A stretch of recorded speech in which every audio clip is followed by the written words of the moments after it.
हे दशानन, तुम्हारी तपस्या से प्रसन्न हो मैं तुम्हें इसे लंका ले जाने की आज्ञा देता हूँ, किंतु मार्ग में यदि इसे पृथ्वी पर रखने की भूल की तो यह सदा के लिए वहीं विराजमान हो जाएगा।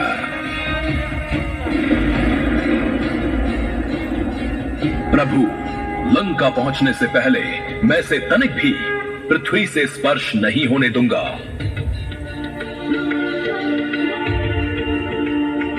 भगवान शिव के इस निर्णय से सभी देवता चिंतित हो गए। देवताओं ने भगवान विष्णु के संग रावण को अपने साथ शिव स्वरूप को लंका ले जाने से रोकने की योजना बनाई।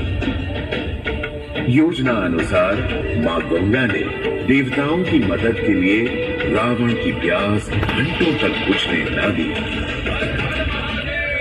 रावण अपनी प्यास बुझाने की कोशिश करता रहा। अंत में वह शिवलिंग को लेकर चल पड़ा, किंतु अत्यधिक जल पीने के कारण मार्ग में वह लघु शंका के वेग को सहन नहीं कर पाया।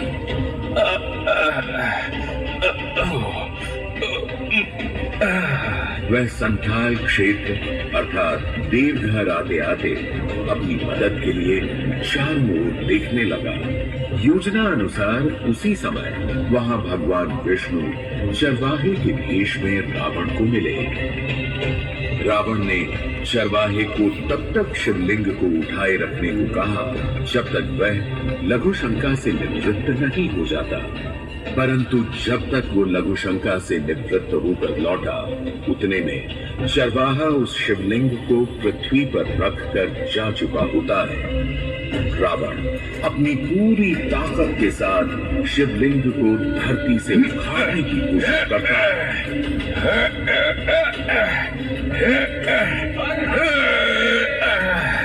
शिवलिंग को धरती से उखाड़ने में असफल रावण क्रोध से चिल्लाते हुए शिवलिंग पर प्रहार कर उसे धरती में दबाकर चला जाता है। रावण का क्रोध देख पृथ्वी डोल पड़ती है, मेघ गरज पड़ता है, आकाश में बिजली कड़कने लगती है, जगह जगह वज्रपात होने लगता है। विकराल आंधी में पेड़ पौधों सहित बड़े बड़े चट्टान आकाश में उड़ने लगते हैं। दसों दिशाओं में हाहाकार मच जाता है।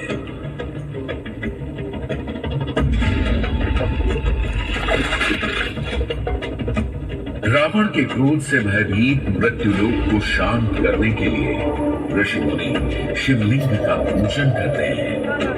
महादेव प्रकट होते ही डमरू बजाकर संपूर्ण भूमंडल में रावण के क्रोध से उत्पन्न भय का नाश कर देते हैं।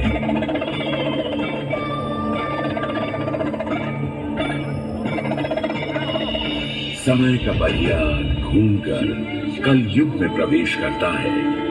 वर्तमान भौतिक संसाधन से भरी आधुनिक जीवन शैली के बीच अध्यात्म का बोध कराता देवघर का श्रावणी मेला आस्था की पराकाष्ठा को परिभाषित कर रहा होता है।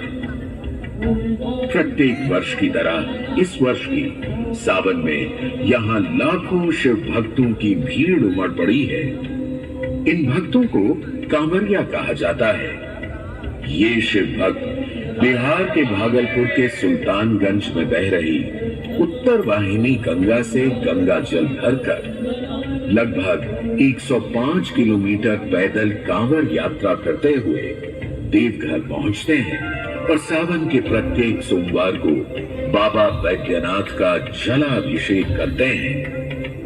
ऐतिहासिक श्रावणी मेले में भारत के अलग अलग हिस्सों से ही नहीं बल्कि नेपाल, भूटान, म्यांमार, जापान सहित कई देशों से शिव भक्तों का आना जाना पूरे सावन महीने में लगा रहता है। सुल्तानगंज